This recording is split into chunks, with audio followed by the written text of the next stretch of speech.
Good day, here are the top stories from the Pna Headlines.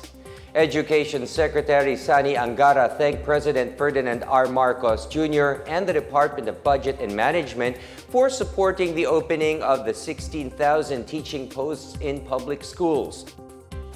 In a statement, Angara thanked President Marcos Jr. for ordering to prioritize the welfare of teachers and learners. He also thanked Budget Secretary Amenah Pangandaman for helping ensure that schools will be ready to welcome more teachers before classes begin.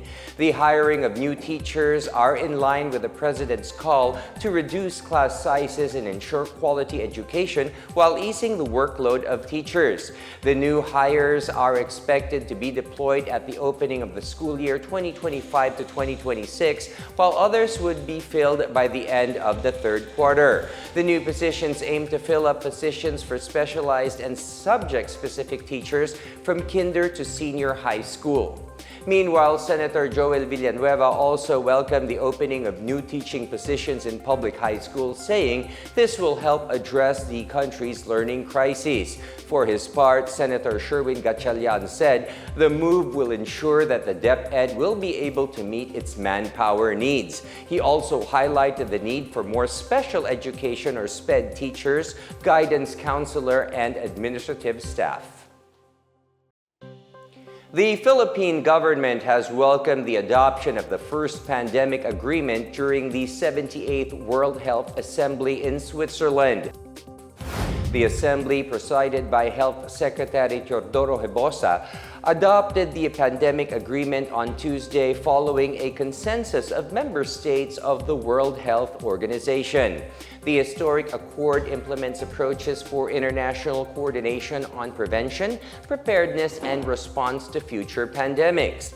This was the result of the launching of a 3-year intensive negotiations to respond to gaps in the worldwide response to the COVID-19 pandemic in the year 2020 to 2023.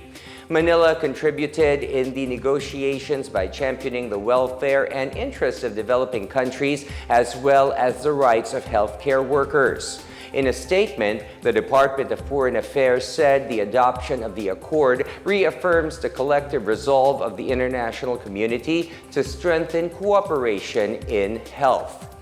It said the Philippines will ensure the development of a fair and effective agreement that will enhance global health security and promote health for all. Hebosa has also called for the urgent implementation of the accord's critical elements, including systems to ensure equitable access to life-saving pandemic-related health products. The Commission on Elections, or Comelec, plans to complete by Friday, May 23rd, the distribution of honoraria for teachers and other poll workers who served in the May 12 national and local elections. In an interview, Comelec Chair George Erwin Garcia said they have completed the distribution of honoraria in 7 regions, while Metro Manila is at around 70%. He said they had 15 days under the law to distribute the honoraria. Teachers and poll workers are set to receive their election honoraria with a 2,000 pesos across-the-board increase in compensation. President Ferdinand R. Marcos Jr. later on ordered an extra 1,000 pesos as additional honoraria. Earlier, the Alliance of Concerned Teachers NCR Union claimed delays in the distribution of election honoraria of the Electoral Board and called for its immediate release. Over 758,000 poll workers served in the midterm elections. The Czech Republic is opening jobs for over 10,000 skilled foreign workers, with the Philippines being tapped as a key partner in filling the country's growing labor demand. At the Philippine-Czech Republic Friendship Week event hosted by the Department of Migrant Workers, Czech Ambassador Karel Heck said that their government has set an annual quota of over 10,000 work visas for Filipinos. Heck said the Czech Republic is looking for skilled workers from basic professions to information technology. He said the strong demand for foreign skilled workers stems largely from the country's transportation, logistics, and technology technical sectors. DMW Secretary Hans Leo Kakdak meanwhile highlighted the qualities of Filipino workers such as professionalism, adaptability, and strong work ethics. He cited a joint communique signed by President Ferdinand R. Marcos Jr. and Czech Republic President Peter Pavel in 2024 that guarantees equal treatment for overseas Filipino workers under labor laws. More than 11,000 Filipino workers are working and living across the Czech Republic. Workers may receive about 1,600 to 3,000 euros plus benefits such as healthcare, housing, and even transportation.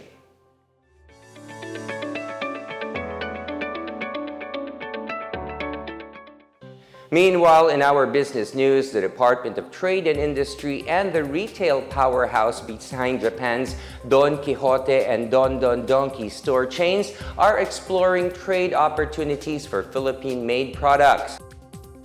Trade Secretary Cristina Roque met with the executives of Pan-Pacific International Holdings Corporation, or PPIH, on May 19. The two parties discussed the inclusion of Philippine products in PPIH's network, particularly in Japan, the United States, and other Asian markets. PPIH expressed strong interest in increasing exposure for Philippine products, particularly food and wellness items, natural home goods, and unique lifestyle products.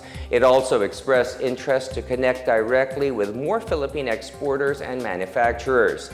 PPIH meanwhile noted that opening a Don Quixote store in the Philippines remains a long-term consideration.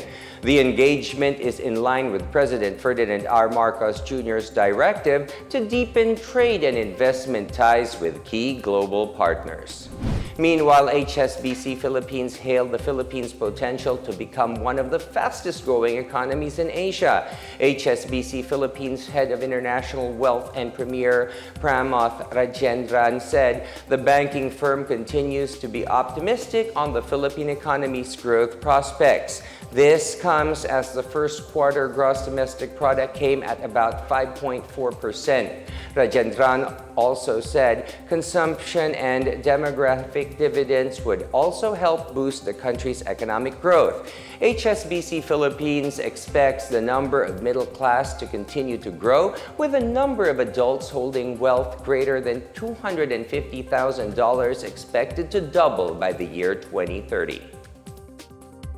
And those are the latest and the biggest stories from the Pna Headlines. For more news updates, visit our website pna.gov.ph or our Facebook and X account, Philippine News Agency. The Pna Headlines is also streamed via the Servicio Facebook page. You may also watch the Pna Headlines through the Philippine News Agency's YouTube account and via the News and Information Bureau website under PNA News. I am William Theo. This is the Pna Headlines, bringing stories that unite the nation.